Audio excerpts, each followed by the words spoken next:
Good evening, world. Welcome to Reading with Kermie. Chris Harry K. Kermie and Binks is with us today. Mr. Binks, if you guys don't know, my sister's cutting off my head. My sister's cat, and he joins me in my videos from time to time, and it's nice to have a little co-host every once in a while. And well, like I said, welcome to Kermie Karaoke, and don't sweat the small stuff. It's just small stuff. Maybe I gotta move that back because my head's missing. There we are. Now we get all comfortable and relaxed. Hope everybody's having a great Wednesday evening. I had to go to town and run some errands and come back and have my reading with Kermie. And Binks, I should say. Binks.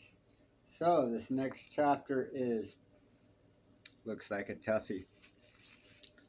Practice ignoring your negative thoughts. Let's see where this takes us, shall we? It has been estimated thought the average. Okay, let me start that over. Binks was trying to read at the same time. So, it has been estimated that the average human being has around 50,000 thoughts per day. Or like 60 or 35 or more, but that's alright. That's a lot of thoughts. Yes, it is. Some of these thoughts are going to be positive and productive. Unfortunately, however, many of them are also going to be negative, angry, fearful, pessimistic, worrisome. Indeed, the important question in terms of becoming more peaceful isn't whether or not you're going to have negative thoughts. You are. It's what you choose to do with the ones that you have. In a practical sense, you really have only two options when it comes to dealing with negative thoughts. You can analyze your thoughts, ponder, think through, study, think more and more, or you can learn to ignore them. Dismiss, pay less attention to not take them so seriously. This latter opinion, learning to take your negative thoughts less serious, learning to take your negative thoughts less seriously is infinitely more effective in terms of learning to be more peaceful. When you have a thought, any thought, that's all it is. A thought that can't hurt you without your consent. Ooh, I like that. For example, if you have a thought from your past, I'm upset because my parents didn't do a very good job. You can get into it. So many do, which will create inner turmoil for you.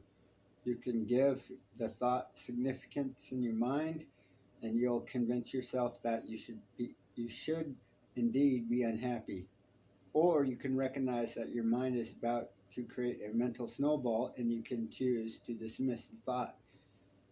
This doesn't mean your childhood wasn't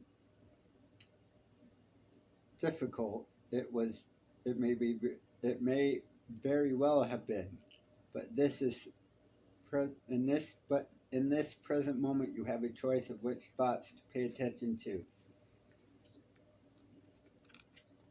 The same, oh, laying up, my head's gone. The same mental dynamic applies to thoughts of this morning, even 5 minutes ago. An argument that happened while you were walking out the door on your way out to work is no longer an actual argument. It's a thought in your mind. This dynamic also applies to future oriented thoughts of this evening, next week, or 10 years down the road.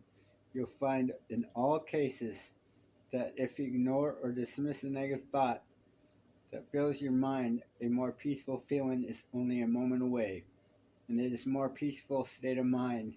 Your wisdom and common sense will tell you what to do.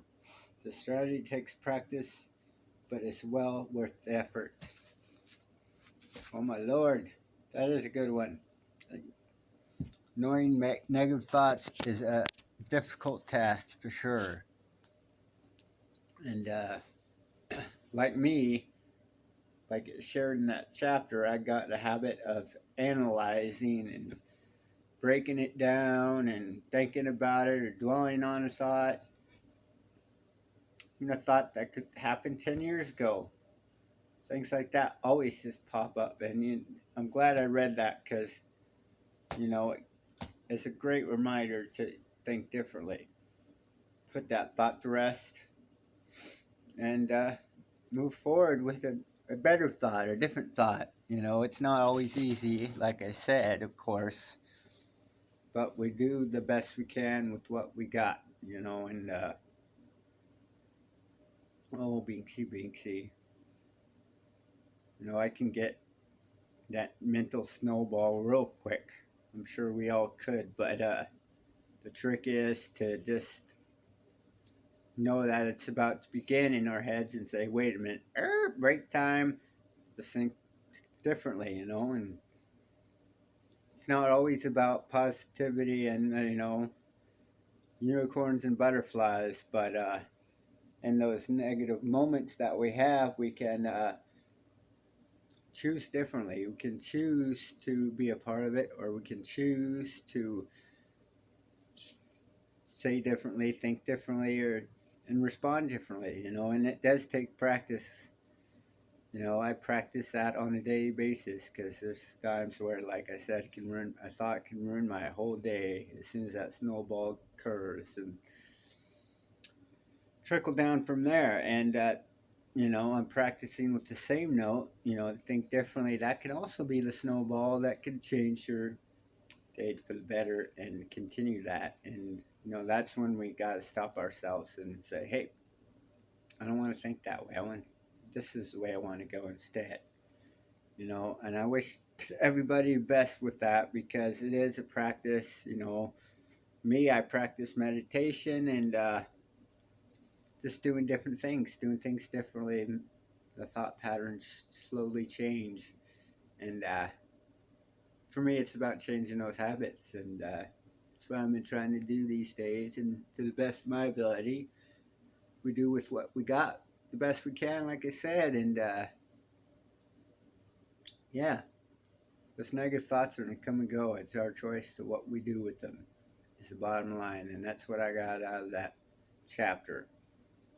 And right now, I'm just waiting for my sister and mom to come and pick me up. We are on our way to Salton to have Thanksgiving with the family tomorrow, and I'm pretty excited that I have the day off and I can enjoy that with everyone else.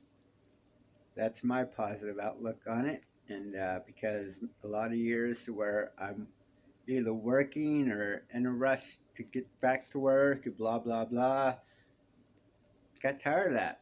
So even last week, my coworkers asking me if I can work Thanksgiving, and I planed out, put that boundary down, and said no.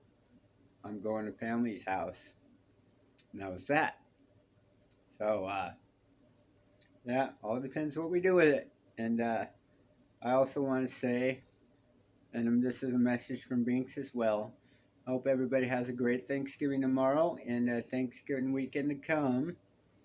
And play it safe out there and see what we're thankful for tomorrow.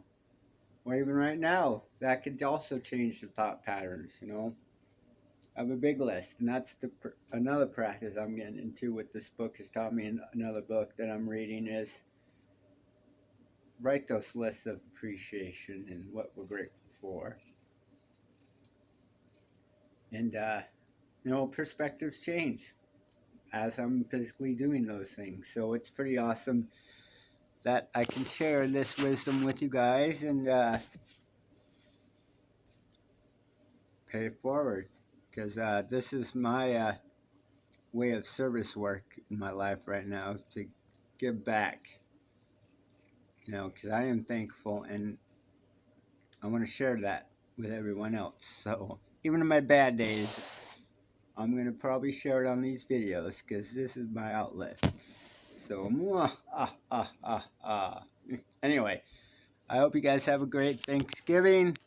And that was a great reading. And yeah, I'll probably be back Monday. I don't know if I'm going to have time to do a kermie video or not this weekend, but if not, I will see you all Monday.